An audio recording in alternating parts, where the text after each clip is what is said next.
What's going on, guys? This week we are doing a deck giveaway. For two of you, you're going to win 4 decks each and an amazing tutorial. This is one of my favorite close-up mentalism pieces. It's deceptive, it's easy, and the best part is you can do this pretty much anywhere with borrowed objects. All you need is a couple of pieces of paper, a pen or a pencil, and you're good to go. In fact, this trick was in my lecture a couple of years ago that I do for professional magicians all over the world, and it was one of the most popular pieces, and today it's all yours. Before we jump right into this awesome mind-reading trick and I teach you guys step by step how to blow minds with this, a couple of really important announcements. First of all, we did it, guys. ABC, the trick that I released right at the end of last year, has won Trick of the Year at the Penguin Magic Awards, and I am so thankful to all of you who went and voted. This is such a huge honor, and I couldn't be happier. For those of you messaging me because you want to buy it, I know it's sold out within a week, but it's going to be back in stock this week. It looks like it's going to sell out again. I don't want to get my hopes up, but it looks like that. But I'll leave a link in the description to where you can put pre-orders. That way, as soon as it's available, you'll be on the priority list for it to be sent to you. But once again, guys, thank you so much for all of you who got it, who supported it, who are out there doing it. I'm so happy with the results. Secondly, I want to talk to you guys about the deck giveaway. So I'm giving away 8 decks of cards in this video, and they're related to a cause that's happening right now that's really heartwarming. So my good friend, Andre Pshenika, I don't really know how to say his last name. Actually, I think the correct pronunciation is Andre. Andre is a very gifted magician from the Czech Republic, and he is the creator of the Butterfly playing cards, a beautiful deck of cards, and he just created an edition for the Ukraine with the colors of the Ukraine flag, and it is available on Penguin Magic, where they are giving 100% of the proceeds to humanitarian causes in the Ukraine. I find this so heartwarming, and I'm going to give away 8 decks at the end of this video. But for all those of you who are interested in owning this beautiful deck and being part of this cause, part of history, please head over to Penguin Magic, get yourself some decks. They're beautiful cards from a great guy and an amazing cause. Okay, that's it for all the announcements. Now let's jump right into the trick. Here is the performance. People misunderstand mind reading. They think once you can read minds, that you can just read everyone's mind. That's not the case. There's actually like levels of difficulty. And I want to demonstrate that right now. Eric, for you, I'm going to do something that's a little bit more sort of like a warm-up. And then Joseph, for you, I'm going to do something a little more challenging. So Eric, we'll start with you. I want you to name any fruit or vegetable in the world. Kiwi. Kiwi. One of the easier fruits to spell. Okay. Kiwi. Now I want you to name an animal that is not a household animal, something a little exotic, like a jungle animal or a desert animal. Something cool that comes to mind. Kangaroo. Kangaroo. It's Kangaroo, right? Yep. Because in French, there's an O in the middle. It's kangourou in French. So I just want to make sure in English that's the way you spell it. Okay. And finally, any celebrity in the world, Eric? Anne Hathaway. Anne Hathaway. I might need help on the last name. Hathaway. Hathaway. I believe that's it. That looks right. I'm sorry if it's wrong, but I believe that would be the way to spell it. Anne Hathaway right there. Wonderful. So the reason I say this is a warm-up, Eric, is because in a moment you're going to choose one of them and you're going to think about it. And if I even have a slight feeling, I would know which of the 3 you're thinking about, because the way your mind works when you're thinking of Anne Hathaway would be very different than, for example, a kangaroo. Like those are 2 very different images. Correct. Make sense? Yeah. For you, we're going to try to make it a little more challenging, Joe, because you're going to think of 3 things that are very similar. So I want you to name 3 household pets. So anything, and I'll just go ahead and off the top of your head, like common household pets, what do you got? Let's do fish, bird, and a cat. Fish. Thank God I know how to spell that. Bird.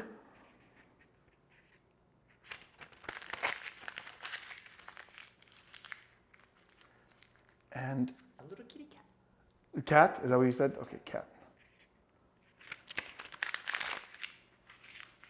There we go. So, wonderful. Now you have 3 pets, and like I said earlier, if you focus on one of those, even if I have a feeling you're thinking of an animal, I have to put in a bit more extra work to know which one. So Joseph, here's what I want you to do. Grab your papers like this in your hand, and mix them around like this. Mix, and just throw them on the table. Make sure they don't mix up. Perfect, right there. Excellent. Now you're each going to narrow these down to one selection. Trust your gut, clear your mind, take both your hands and pick up a paper with each hand. Excellent. I'll take those. And that leaves the ones on the table.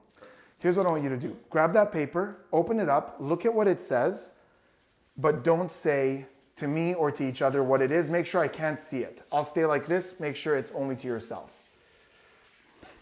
Okay. You got it? Yeah. Eric? Yep. You got it? Awesome. Close it up, put it in your pockets or out of sight. I don't want to have even a slight chance to see what they are. Okay. Good? Yep. Awesome. I'm going to start with you because this is the warm-up. 3 very different thoughts. I'm going to try to narrow in on which one it is. When I say go, I want you to imagine you have a pen in your mind, and when I say go, you're going to start drawing whatever this is. Okay? Okay. 1, 2, 3, go. Start drawing this. Okay, stop. You started with like almost like a big circle or an oval. Yep. Okay, keep going. Mm-hmm. Stop. It's weird because it's almost like you're fighting the urge to feel a certain texture.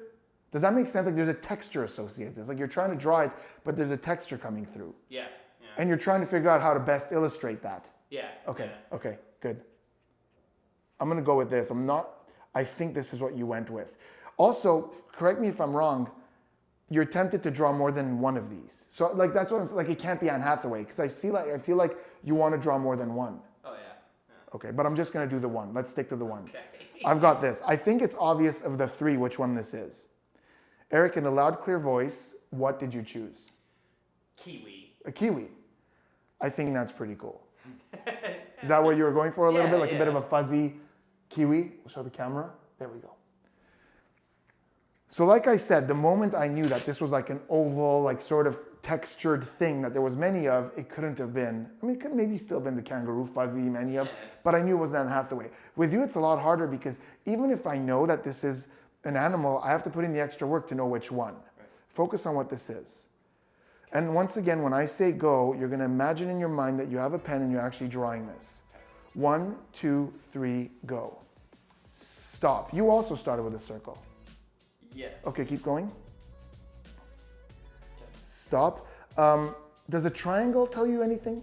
Is it like a triangular shape? Yeah. And correct me if I'm wrong. A lot of times when I do this, people draw an animal that's facing me. I think yours is facing like sideways. Yeah. Okay. It's fine. Like that. Okay, that's what I got. Keep going. Let me know when you're done. Okay, give me a minute. Perfect. You got it? Yeah. Let me ask you one question.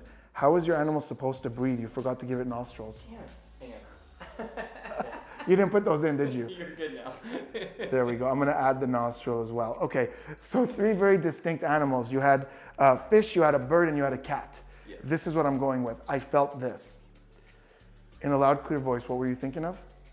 A bird. A bird? With no nostrils. But then you put the nostrils? Put the nostrils. Then it's a good thing I put the nostrils as well. That is a Fighting. bird. Wow. Wow. Boom! That's awesome. Okay. I also drew a cat and a fish on the other pages. I'm kidding. There's no multiple outs. That's it. Just bits of paper. That's good. Let's learn it. So there it was. I hope you guys enjoyed that. Usually this is the part where I give you history, but there isn't much to say here. Obviously I didn't invent, the equivoque, or I didn't invent some of the parts of this. There's also some great psychology here that relates to something Banachek does, but the routine itself, the idea of having 2 things that look the same but aren't the same, and therefore it becomes more deceptive because you can show certain things on one side but not on the other, but then you could show things here that you can't show there. That construction is mine, and I love doing this in casual settings. I've done this in restaurants before with napkins or like paper menus that are ripped up. It's really something that you have in your back pocket anywhere you go with borrowed things. I love it, and we're gonna jump right into the explanation right now, and at the end we're doing the deck giveaway. But before any of that, guys, do me a huge favor, hit that subscribe button, turn those notifications on for more amazing magic and mentalism. Okay, so for the explanation, we're gonna do it from this angle because it's really important what's happening on the table. There isn't much sleight of hand. Also in the performance, I used a pad of paper, but for this I'm going to use a piece of paper like this because I want to show you can do this with literally any bits of paper. You only need 8. So if you have a piece of paper like this, you're going to tear it in half 3 times, and that's going to give you 8 pieces of paper. So you tear it in half once, then you put these together, you tear that in half as well, and that's going to be 4, like this. And again, this can be 100% borrowed. And then one last time, you're going to tear it, and you will have 8 pieces of paper, and you're good to go. That's it. So we're going to do this for the explanation. We're going to imagine spectator 1 and spectator 2. So in the performance, spectator 1 was Eric, the bald guy on my right, and Joseph was to my left, spectator 2. So spectator 1 is going to name a fruit or vegetable, an exotic animal, and a celebrity. The reason it's those 3 things is because with an exotic animal that's a little more rare and a celebrity, you might have to check the spelling. Whereas with household pets, you probably know how to spell all of them. And that's all part of the psychology here. So let's say he names a fruit and he says something like plum. So I'm going to write down plum. Now with something like plum, I don't really need to check the spelling of plum. But if you were to say something like zucchini or raspberry, that's something I might be like, wait, is that how you spell it? But for plum, really not necessary. So they say plum, and I take that and I crumple it up and I place it on the table in the furthest position from me. So I'm going to put it right there. Imagine 1, 2, 3, it's going in position 1. Then they're going to name a jungle animal. So let's say they say, I don't know, something like a hippopotamus. That's something that is a little confusing. So you might want to check, wait, where's the 2 P's? Is this how you spell it? You might have to ask them. And I like that because hippopotamus, I'm not even sure if I got this right. And that's exactly what I'm going for because I go, wait, is this how you spell it? So they see now that I'm actually writing what they're saying. So that really relaxes their guards. Hippopotamus, that's going to go here. And finally, you're going to ask for a celebrity. And let's say they say Benedict Cumberbatch, one of my faves. So you're going to write, and that's again, something you're going to have to help me with this. Benedict, I know how to spell. Is it C-U-M Cumber, B-E-R-B-A-T-C-H? Is that how, is this how you spell it? So again, there's a natural reason to show this because celebrity names are likely to be more complicated to spell than animals. And now you put this down. Now you can go back to the performance to see what I say, but I say basically these are 3 very distinct thoughts, and what happens in your head as you think of one of these is very different than the other 2. Now I'm going to turn to this guy and I'm going to have him name 3 household pets. Now if I have a group of people, I sometimes have people just shout them out, but basically I'm going to write the same thing 3 times. Now my preferred animal is bird when they say bird because I have some cool subtleties there that really make it seem like I'm in their head. But they're going to name a bunch of animals, whether it's one person or a bunch of people, and you're going to write the same thing down 3 times. Now, they've seen you write these 3 legit, so their guards are down. So you just go, okay, would you say cat? So you say cat and you just write down bird. And then you crumple it up like this. It makes sense that you don't need to check the spelling of the word cat. So you put it down here. Then bird, I write it legit, and this time as I come up like this, they can get a peek at it. And what'd you say the third one? Fish? Like I asked fish? Yeah, it doesn't matter. I'm gonna write down bird. And I write down again bird, and I crumple it up like this to myself. So now when they think back on what happened here, they're gonna remember that you showed them what you were writing because you did that here, but not here. Now in the selection process, you're going to get fair here, but not here. So we're going back and forth with the fairness. That's why I love this. So what's going to happen is I'm going to tell spectator to grab those pieces of paper and I'm going to show him what to do. In doing that, I'm going to grab these, but I'm going to thumb palm whichever one I want to draw from this guy. So you have plum, hippopotamus, Benedict Cumberbatch. It's totally up to you. If you want to draw Doctor Strange, go for this. If you want to draw a hippo, go for that. I'm going to go with the plum because I feel like my artistic prowess is on par with plum more than Benedict Cumberbatch. So you're going to grab the one you want to force, plum in my case. You're going to put it in your thumb like this. This is a thumb palm. It's very easy. You're just clipping it with your thumb. You're going to grab the other 2 like this and you're going to shake. Look how good that looks. That looks like I'm just shaking up the balls of paper. And you're going to have this guy do the same. So they're mixing. It doesn't matter. Those all say bird. So now I mix and I'm going to drop like this. I'm going to drop the 2 and then the 3rd. So I can keep track of it. This takes very little practice. You'll have it down in 2 minutes. So I drop and like that. So I know the plum is here, don't care what these two are. Plum is there. Now this guy's legitimately shuffling these. So again, at the end of this, they're gonna remember that they mixed, and that's really fair. And now I'm gonna do an equivocate or magician's choice on spectator 1, but the brilliance of this is that spectator 2 is doing the same process. So you're not saying, okay, you pick up 2 and give me 1, and then you pick up 2 and get rid of them. They're both doing the same thing, so it seems really fair. So here's what I'm doing. I'm holding out my hands like, well, I don't hold out my hands yet. I'm gonna tell them, with each of your hands, grab 1 paper ball. And it has to be with 1 of each hand, because if you say grab 2 paper balls, they might just grab 2 in the same hand and you'll lose track of that plum right over there. So it has to be 1 in each hand. So I say 1 in each hand, pick up a paper ball in each hand. Now, I'm watching this guy. I don't care about this guy. Let's go through the different scenarios. So this one over here is the one that says plum. Let's say they don't pick it up and they pick up the other 2. That's what happened in the performance. I say, great, hand me those. So we're getting rid of them. And it just seems so fair because they're both doing the same thing. But what happens if they do pick up the plum? Well, first of all, always remember with the magician's choice, never say your sentences like you're done. So I never say, okay, pick up 2 papers, 1 in each hand. And like that's where it ends. I go, okay, pick up 2 papers, 1 in each hand. Like I've got more to say here as I'm waiting for you to do the thing.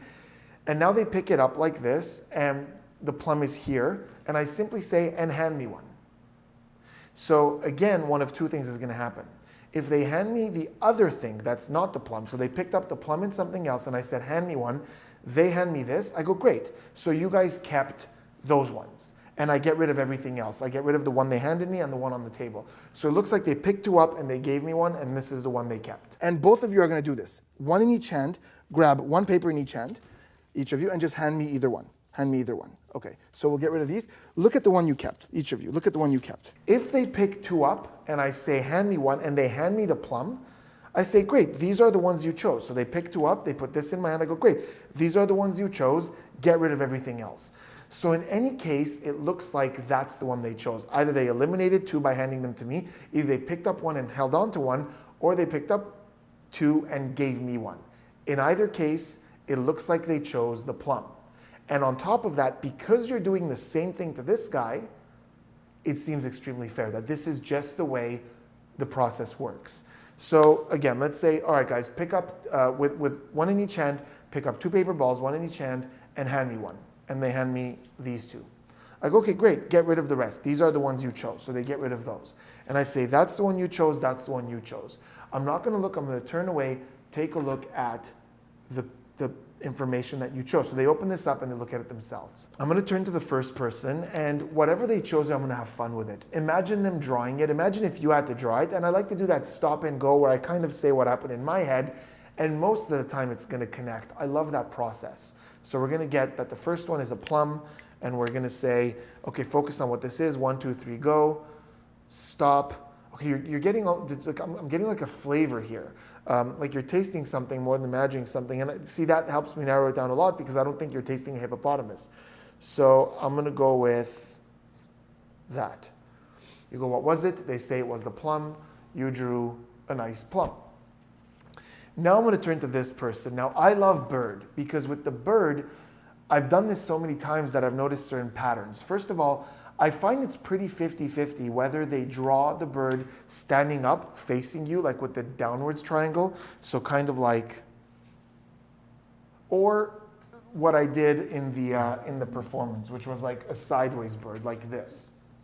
So I find that this is 50-50. This is, I would say, maybe a little bit more common, and I can guide them to do that as well, but I like to take a guess here. I like to say, and very few times, I've had someone just do that V, like you do like a bird in the distance, like this, but that's a skeptic person who's gonna do that. If you do this to someone who's really like into it and enjoying it, they're gonna try to do this detail, plus you could say make this detailed. So I say 1, 2, 3, go. I start by saying 1, 2, 3, go, start, stop. Did you start with a circle? This rarely misses. Everyone starts with the face of the bird, or almost everyone. Then I go, okay, keep going, stop. Does a triangle mean anything to you? Because everyone's going to make that, whether it's this or this, they're going to make that triangular beak. Everyone is. Then you go, okay, keep going. This is where I say stop. Now, most people do this vertically, like it's facing me, but from you, I'm kind of feeling like it's sideways. It's just a guess. I was feeling lucky, I went with that. Sometimes I don't, have fun with it. But the one thing I've noticed, which is really, really awesome, is that in more than 9 out of 10 cases, the person forgets the nostrils on the beak because they didn't feel it's important or because they just forgot. And I make a joke out of this. I like to say, I don't know how your animal is supposed to breathe because you forgot the nostrils. And that gets a laugh and they go, yeah, I did. So it really seems like it hit and like, oh my God, yeah, I totally forgot that. And this hits really, really hard. Anyways, whatever the case, you go, okay, this is what I'm getting. I'm gonna lock this in. What did you draw or what did you pick? A bird, bam. And now you have 2 amazing moments of mentalism with papers and a marker. There it was. I hope you guys enjoyed this awesome tutorial. Let me know in the comments what you thought of it. And now let's talk about the deck giveaway of 8 awesome Ukraine butterfly playing cards that I'm so excited about. So the contest will be held on Instagram. In the description, I'm going to leave a link to the video that Andre made on Instagram to promote the deck. It's a beautiful video with a beautiful message. So here are the rules. Go to that video, link in the description, and like it, comment on it, then share it to your Instagram story and tag Andre, Penguin Magic, and my account. I will leave all the details and all the sort of handles in the description here, but you have to share it to your story and tag me, Andre, and Penguin. If you don't tag us, I won't be able to see it and I won't know that you've entered the contest. So on that video, like, comment, and share and tag the 3 of us, Penguin, Andre, and my Instagram account, Spidey Hypnosis, and I will pick 2 winners from all those of you who share it, and I will send each of you 4 butterfly cards decks, the Ukraine edition, which is really awesome. And for those of you who don't win, or even if you do win, please guys go encourage the project, get some of the cards. They're beautiful and they're for an amazing cause. So thank you so much for watching. Thank you for the encouragement. Thank you for voting for ABC Trick of the Year, and I will see you guys on the next one.